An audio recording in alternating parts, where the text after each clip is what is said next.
कैसे जातियों में बटा भारत, भारत में जाति व्यवस्था की सच्चाई, क्या जाति व्यवस्था पंडितों की देन है? योग्यता एक आहे, मान सन्मान एक आहे, आपलेपणा सर्वांविषयी आहे, कोणीही उच्च नीच नाही. शास्त्रांचा आधार घेऊन पंडित लोक जे सांगत असतात ते खोटं आहे. मोहन भागवत का बयान कितना सच।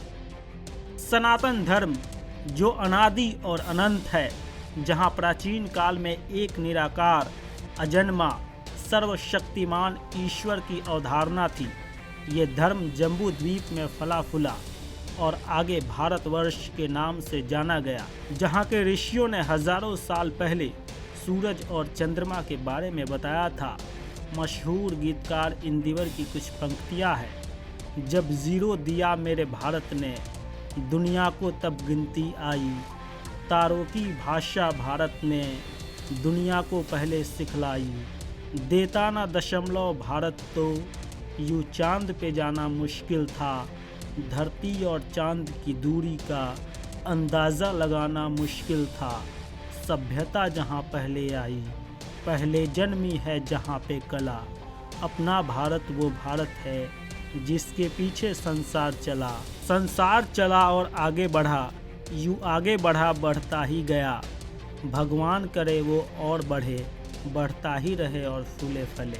हमारा भारत जहाँ इंसान को भी एक बार भगवान बनने का अवसर मिलता है, जहाँ राम, कृष्ण, बुद्ध, महावीर जैसे महापुरुष अवतरित हुए, जहाँ गौतम, कपिल, कनाद, पतंजलि, चरक और सुश्रुत जैसे ऋषि महर्षि हुए, जहाँ गंगा, यमुना, सरस्वती, कृष्णा, गोदावरी और ब्रह्मपुत्र जैसी नदियाँ हुई, जहाँ का समाज वर्ण व्यवस्था पर आधारित था, वहाँ ऊंच नीच का भेदभाव और जातियाँ कहाँ से आई?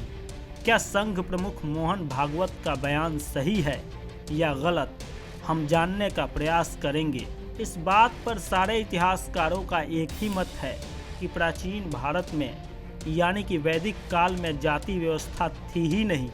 ये बात दलितों के मसीहा डॉक्टर भीमराव अंबेडकर भी मानते थे कि वैदिक काल का समाज जाति नहीं वर्ण व्यवस्था पर आधारित था।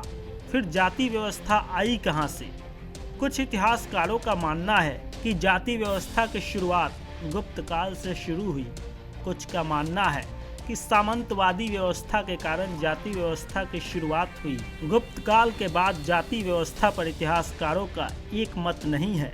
इतिहास की नज़र से देखें तो मगध के जो सम्राट हुए, जिसमें बिंबिसार, घनानंद, चंद्रगुप्त मौर्य, ये कौन सी जाति से थे किसी को पता नहीं।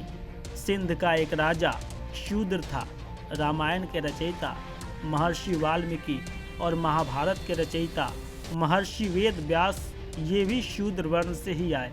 भारत पर ईरानियों, यूनानियों, शकों, कुषाणों और हूणों ने आक्रमण किया। वो यहाँ आए और यही के होकर रह गए। उन्होंने यहाँ की संस्कृति अपना ली। मिनांडर और कनिष्क जैसे आक्रांताओं ने बौद्ध धर्म स्वीकार कर लिया और पूरी दुनिया में फैलाने का काम किया। इतिहासकारों के अनुसार गुप्त काल में सामंती व्यवस्था के कारण जो जाति व्यवस्था का अंकुर फूटा, वो मध्यकालीन भारत में पेड़ का रूप धारण कर लिया। सल्तनत काल, मुगल काल और ब्रिटिश काल में ये व्यवस्था चरम सीमा पर पहुंच गई। 19वीं सदी में महर्षि दयानंद सरस्वती ने कहा, वेदों की ओर लौटो। उन्होंने जाति व्यवस्था और हिंदू धर्म में व्याप्त कुरीतियों का विरोध किया। उनके शिष्यों ने दलितों, वंचितों को फिर से आर्य बनाया। हिंदू धर्म छोड़े हुए ईसाइयों और मुसलमानों की घर वापसी कराई। ये आर्य समाज की पहल थी। आज़ादी के बाद भारतीय संविधान में दलितों के लिए आरक्षण की व्यवस्था की गई। करीब 75 साल हो गए, फिर भी समाज से जातीयता नहीं गई। जिस संगठन की शुरुआत हिंदुओं के संरक्षण के लिए हुई थी, उसी संगठन यानी आरएसएस के प्रमुख मोहन भागवत ने कहा कि जाति व्यवस्था पंडितों की देन है। उसके बाद ब्राह्मण समाज उनके खिलाफ खड़ा हो गया। भागवत ने बाद में कहा कि हमने ब्राह्मणों के लिए नहीं, पंडितों के लिए कहा था। पंडित का मतलब उन्होंने बुद्धिजीवी बताया, ब्राह्मण नहीं। वर्तमान समय में देखें तो जाति व्यवस्था एक सच्चाई है जिसे कोई नकार नहीं सकता। इस दौर में राजनेता भी अपने अपने तरीके से वोट बैंक के लिए जातियों का इस्तेमाल करते हैं और इस्तेमाल होने वाली जातियां वैसी की वैसी ही रह जाती है। न्यूज़ वॉच इंडिया के लिए जयेंद्र कुमार की रिपोर्ट।